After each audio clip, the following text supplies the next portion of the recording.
Guys, welcome back. We're back here on the bench. We're going to knock out a little tuning guide here for our DSP equipped vehicles. Our E38 7 Series, E39 5 Series, and E53, E53 X5s. Super straightforward here. There's a couple of different little guides we're going to go through. We're going to talk about our line output converter tuning, and we're going to talk about our amplifier tuning. So let's start with the amplifier.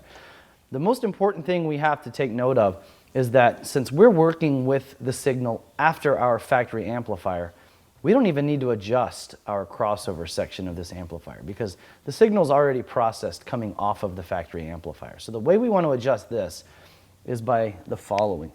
Our output switch, which is our crossover, we want that on full because if we go through and we try to manipulate this processed signal, we're going to cut out a lot of the music and we don't want to do that. So by setting this switch to full, so it's got three positions, high, low, and full. We want to make sure that it is indeed locked at full.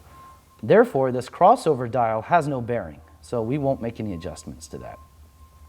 Our bass boost starts at 0. I always kind of bump it up a little bit. I mean, again, this is a starting point. You're going to tune it based on your own ears. Now, again, when you're using these potentiometers, you don't want to use a lot of force. This is just a little circuit board attached to another circuit board through a slot, so we don't want to use a lot of force. So, you know, maybe just start off right there. Now, here's the trick, our gains. We have two of them, and I'm pretty sure since this camera is nice enough, you can see there's a little arrow on each of these dials. A tiny arrow, kind of at the top of the red and the white. These need to be, now again, we're using a very small little jeweler's screwdriver. Again, no force is needed on this, just a little bit.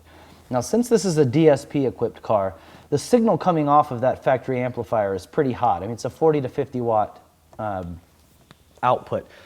So that is giving plenty of signal coming through our line output converter and then subsequently into the amplifier. So by and large, with the DSP systems, we want our gain set maybe a 1/16 of a turn. Maybe we even just go straight vertical with them. And the key is making sure both of these gains are pretty similar.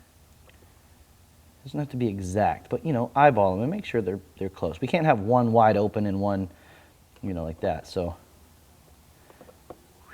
just kind of eyeball them like that. We don't need a lot of gain because, like I said, the signal's going to be kind of hot. So that's kind of the tuning of the amplifier. Now there's a little trick here on the line output converter, and again, these connections we go over in other guides.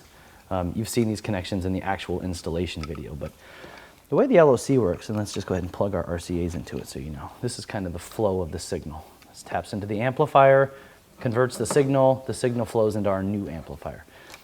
Our LOCs have adjustments on them as well, specifically for these DSP cars.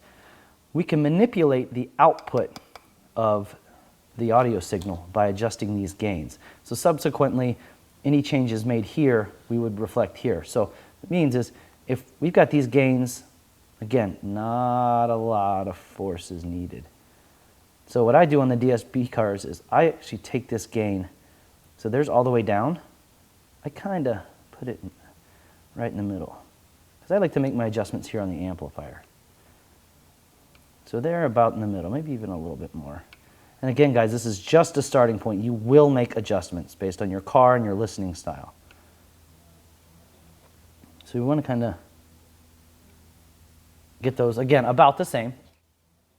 This will sum the inputs, as will this, so it's not like we're not going to cause any irreparable damage, but just eyeball them. And from here, we can make adjustments either on the output of this or the input of the amplifier. So again, our ears are going to tell the story. So as you're making your adjustments, keep an ear out for distortion, and anything beyond distortion, it sounds good to you, enjoy it. I mean, you can, if you want a little bit more bass, you can create it. If you want a little bit less, again, you can create that as well. So that's going to kind of wrap up our DSP tuning guide. It's not complicated. It's all in our ears. So I think we've got that covered. Should you guys have any other questions, of course, you can always call us or contact us through Facebook or drop us a line at info@bavsound.com. Guys, thanks so much. Enjoy your new subwoofer systems, and we'll see you in our next video.